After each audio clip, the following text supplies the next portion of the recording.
Yo, what's up everybody? Welcome back to Chronicle Lore. How are you? I read somewhere that if you get your audience's attention in the first few seconds with loud noises and fast talking, they're much more likely to watch your videos. So, are you engaged? Good.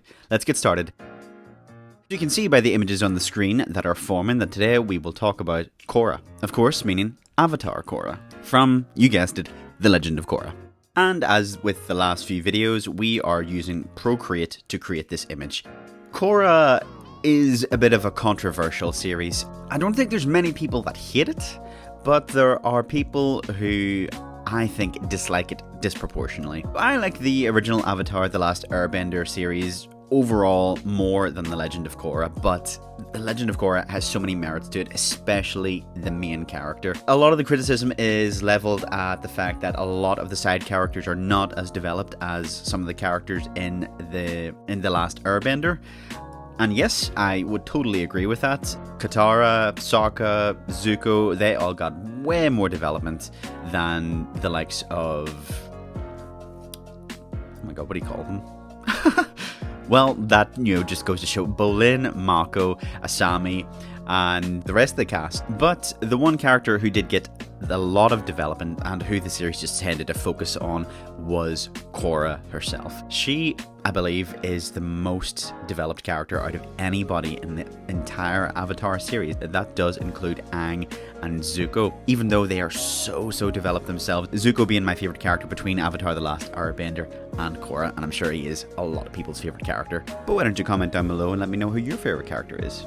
I think Korra earns her place as the main character, and she deserves the amount of focus that she gets. She goes through so much. She goes from a place of struggling to connect with her spiritual side in season 1, and then in season 2 being very overconfident, season 3 that confidence being totally shattered, and then season 4 building herself back up from the deepest depths of depression. And she's been depressed at multiple points throughout the series. Of course, we've got whenever her connection with Rava, the Spirit of Light, is severed at the end of season 2, and then whenever she is defeated by Zahir in season 3. Okay, so Elephant in the Room, season 2 is the one that people focus on. I watched the series fairly recently. I watched the entire 4 seasons, and I have to tell you, season 2 is not as bad as people say. I think the main problem with it is that people felt that Korra was way too overconfident, and she was being, I don't know, just really nasty to the people around her. And yeah, she kind of was, but then whenever you look at the whole thing in context, she was in a relationship that she didn't really feel all that invested in. We had, by the end of the series, Korra and Asami getting together, which at the time I was... Damn, girl, I was on the edge of my seat for that one, because I had called it throughout the series. I was like, there is something between these two characters. And then whenever they held hands to go into the spirit world together, damn boy, I was out of my seat. I was immediately on YouTube afterwards to see how people reacted to it. And then they officially confirmed it on Twitter that Korrasami was actually a thing. Yes. But yeah, and she was being manipulated by Unalaq. And yeah, I mean, he is the biggest problem with season 2 in my opinion, because he's just so obviously evil. I mean, he might as well just have a sign above his head saying, I'm the main villain, and you're sort of screaming at Korra, oh my god, just realize it. But apart from that, season 2 wasn't all that bad in my opinion. I think it added a lot to the lore. Don't forget that in season 2, we had Rava and Vatu added into it. Now, whatever your opinions are of both those spirits, well, they did widen the lore quite significantly, and I think most people agree that the episodes with Avatar 1 were absolutely class. I love those 2 episodes. I really do think that they should turn those into a movie rather than maybe focusing on remaking the last Avatar, which I'm very afraid that they're gonna mess up, but whatever, it's fine.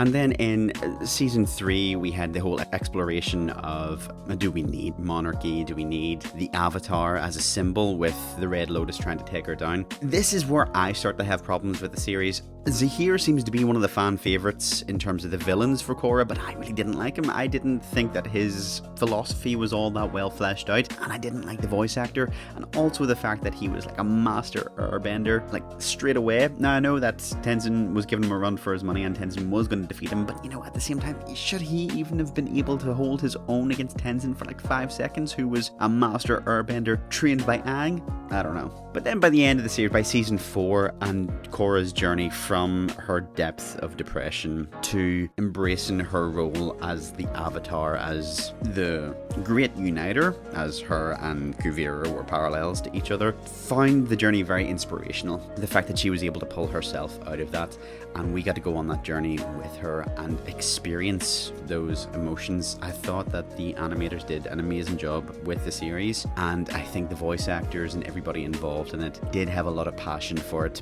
And it was unfortunate that it was cut short by Nickelodeon, and they were messing it around with time slots and then putting the last season online exclusively. I don't understand what they were doing. I don't know whether it wasn't just drawn in the viewership that it should have been, but at least now we are getting some attention back on Avatar with the live action remake on Netflix? I don't know.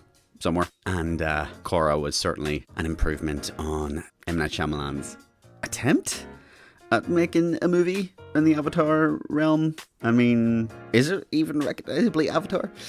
But anyway, this was my tribute to Korra, to one of my favorite characters in anime, cartoons, whatever you want to call it. I think she is absolutely fascinating as a character, and I really like her design as well. She was always very strong looking, and I tried to get that kind of strong pose in there with this piece. Some of the details on what I did in the piece are down in the description, so please do look down there. If you enjoyed the video and you want me to talk about Korra or any other character, let me know.